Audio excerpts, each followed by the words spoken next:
to Desiree Budgets. In this video, I'm going to be doing a debt update. These columns are from previous debt updates, and so the new one, I'm going to be writing here the current numbers. These were my previous totals. Luckily, very fortunately, I was able to go from 116,000 to 103,000. So it's going to be very much a lot of fun to know how much the new total is. But first, I wanted to go ahead and do something different before I get to that.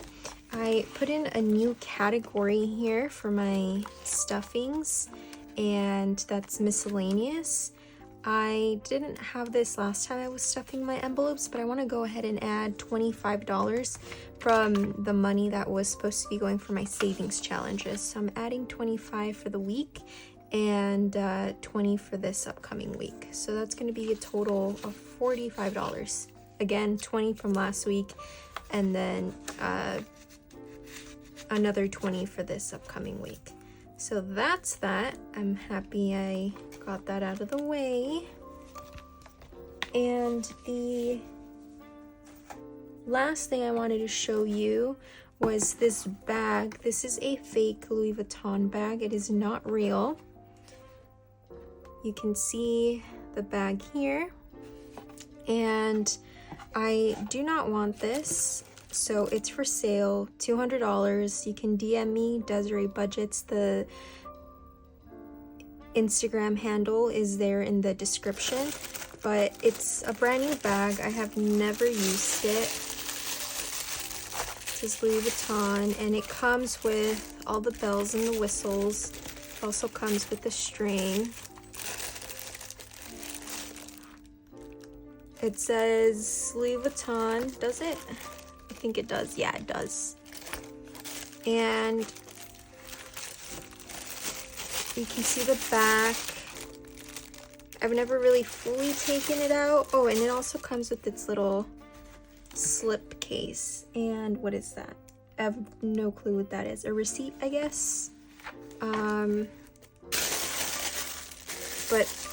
if anyone wants it, it's $200. I have my Instagram handle in the description, and then also my CashApp. Don't send money for this until you've confirmed with me via Instagram that you're purchasing it, so I can be expecting that CashApp money. But anyway, I'm going to be announcing this in all the videos until I get this sold. But that is this, and now finally we can move on to the video at hand. Let's see.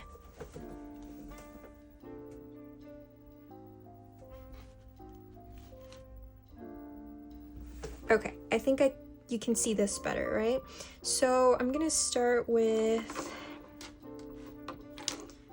medical. Okay, so for medical, I am happy to announce that I owe $0. I was able to pay down the $807.27 from last time.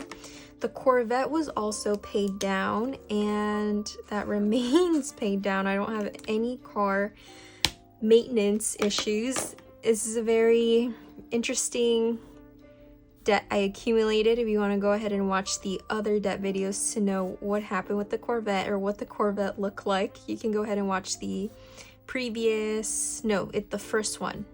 The first debt confession that I made, and then the debt update. By that second one, I had it paid off. Anyway, family, I owe $5,700, and I'm working very, very hard to get this down to $0 as well. This is at a 0% interest, so that's the reason why I have been able to leave this till the very end, but finally I'll be able to fully tackle it down. Then next one is Affirm, and for Affirm, I no longer owe anything. I was able to fully pay off this amount here, and Milestone was already pretty much paid off. But I paid it off, and I got rid of the card because it was one of the last cards I got, so it didn't really affect my credit score. The first ever credit card I got is Discover, so this one I am never ever closing down. But this one was one of the latter cards, and so I was able to not only fully pay it off, but also just completely get rid of it. And then my Capital One, I also paid this off. And to be fair, an update would be that I had already paid this off, but then another family member loaned me new money that I was able to use to pay off a lot of the other credit cards at a 0% interest again, so I just took advantage of that. The Amex card is one of those cards again where I was able to go ahead and do that, and so I no longer owe anything on the Amex card, or Amex, however you prefer to say it. I'm not quite sure. There should be a proper way to say it, but I'm not sure what that is. I don't know if it's Amex or a hard A sound, Amex. Regardless, the next one is Chase.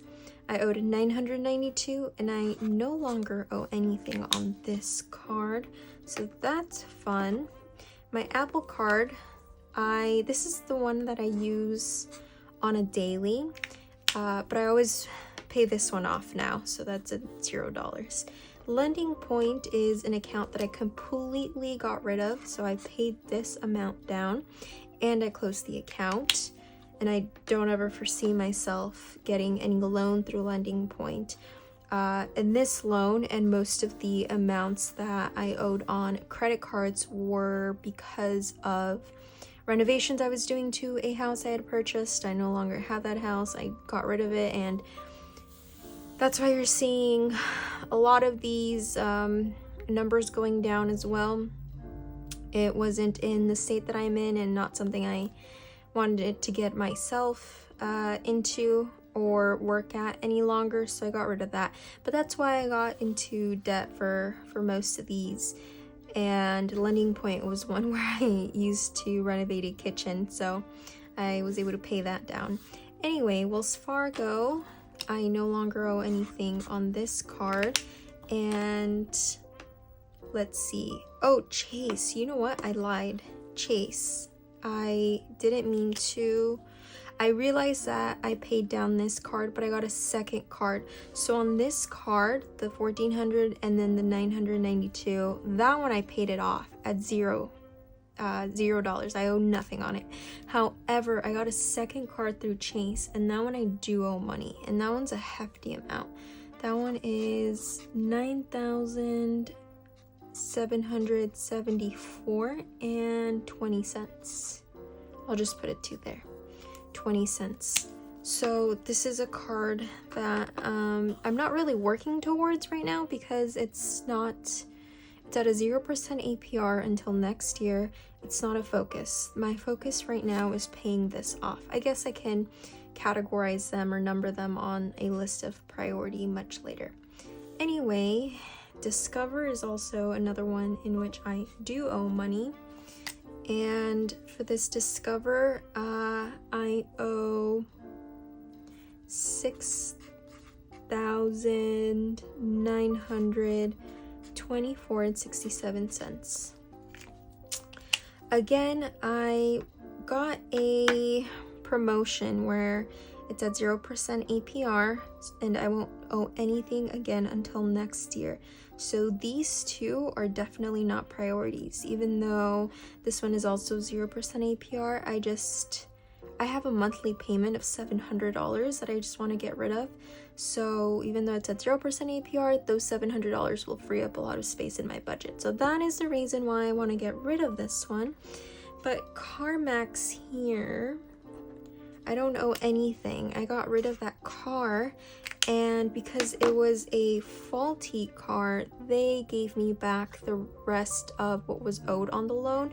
So I ended up getting back around $15,000. I forget what the amount was, but I no longer owe on that. And then I also no longer owe the IRS any money.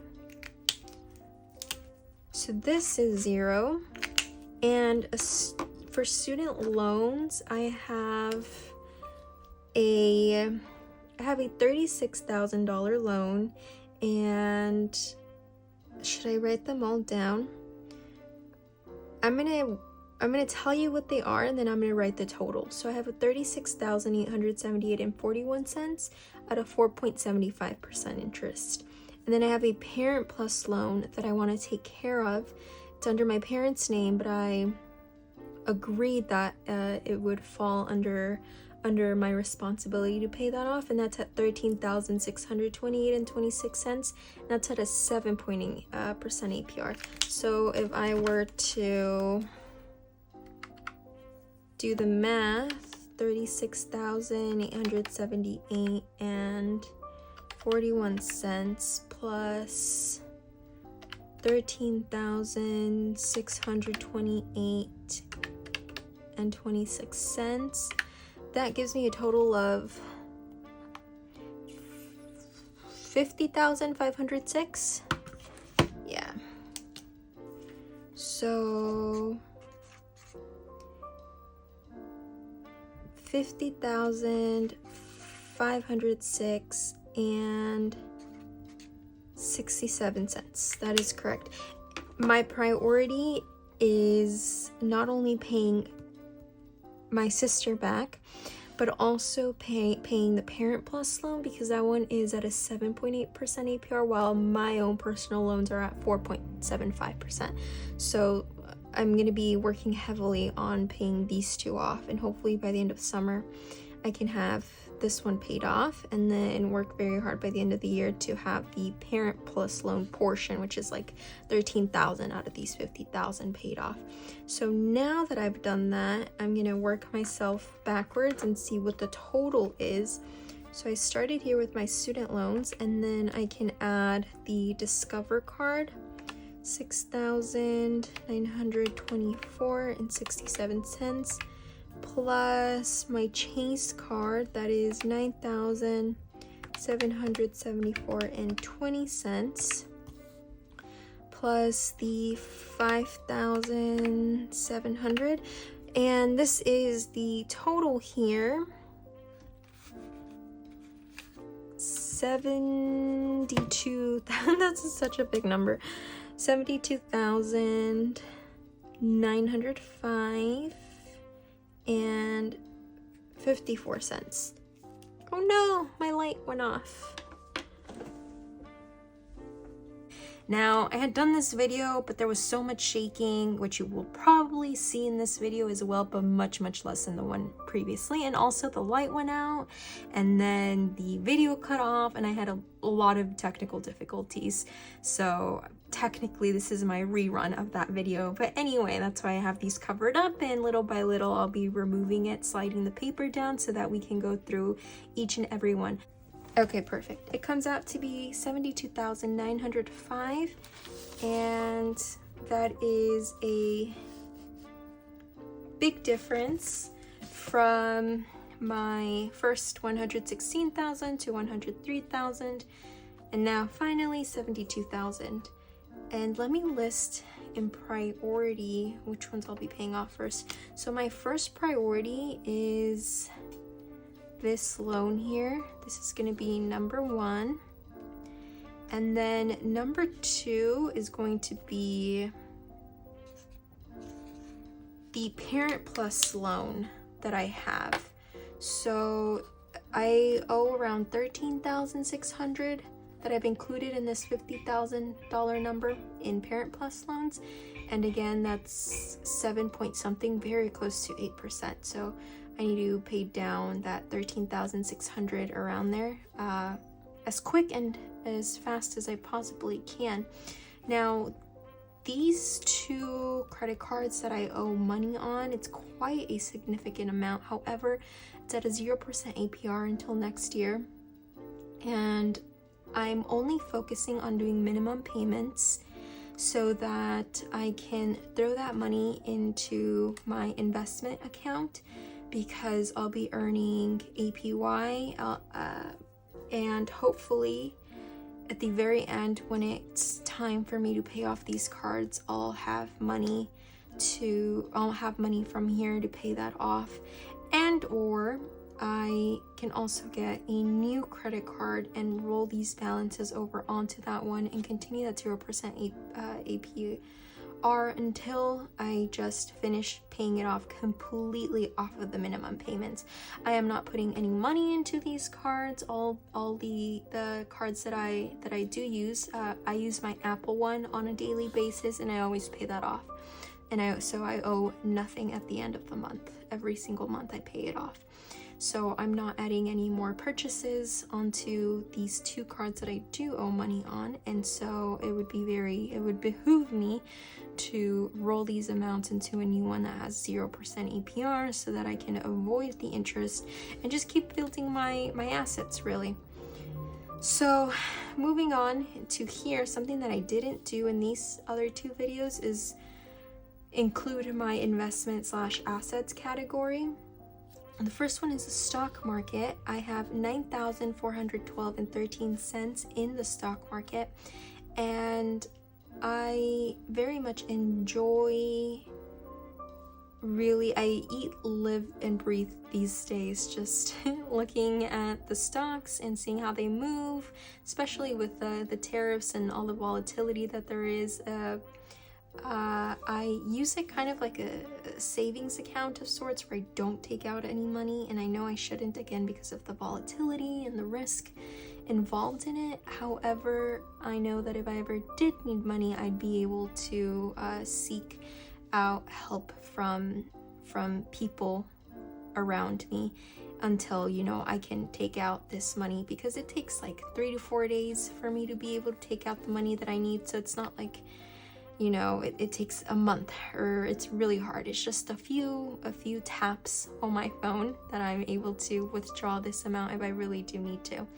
So I do use this as a savings account. All of my money will be going to the stock market, and the returns that I get are just above 8%. Anything that I could be spending that could be getting in a high yield savings account, or me paying this down that's at 0% APR, it's just much better and doing me so much more good staying in the stock market. The only one I really want to pay off is my sister, because it's family, and I just feel indebted to her for that. She did me a favor, a solid, and now I have the means to pay her back.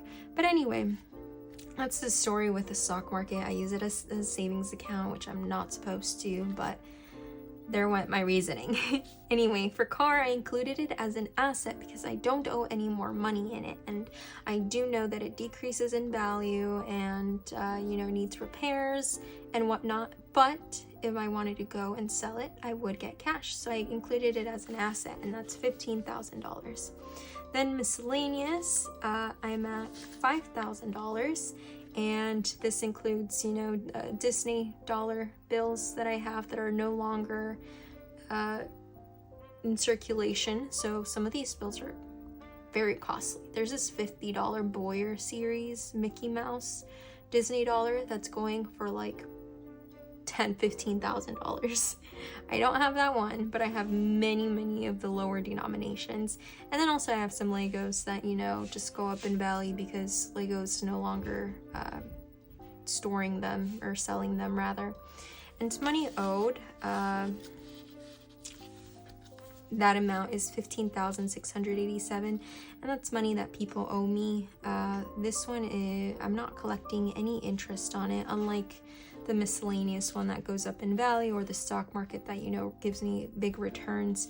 This one here, it was just out of the kindness of my heart that I decided to lend people money, and they're paying me approximately $200 to $300 a month, and my goal is to have all of this money here for money owed go into the stock market so that I can actually be receiving returns from that money. But anyway, I've included that, and when you add all of these up, you get $45,100.08. And I did a second calculation where I subtracted this amount from the total of all my debt, and that gave me $27,805.46. I want to make sure you guys are still able to see. I got $27,805.46. So this is the number that I'm in debt, if you were to combine these two. However, there's no way I'm getting rid of anything other than, you know, transferring the money owed onto the stock market. And even miscellaneous too, I'm willing to part ways with that to convert it to the stock market. But there really is no way that I'm transferring this money into any of my debts. I'm already working very, very hard at my job to get rid of this debt and then work for the lowering the Parent Plus loan. And so I already told you my plan with these credit cards. When the time comes, these amounts will be lower. Already my credit score is much, much higher than when I had these amounts, and I was still able to get this new card at a 0% APR. So when these balances are much lower and closer to the deadline when interest will be hitting, I'll open a new one and then transfer these two balances onto that one. And again, just keep paying it off until I owe nothing, and again, I'm not putting any money in that. So that's the plan with that.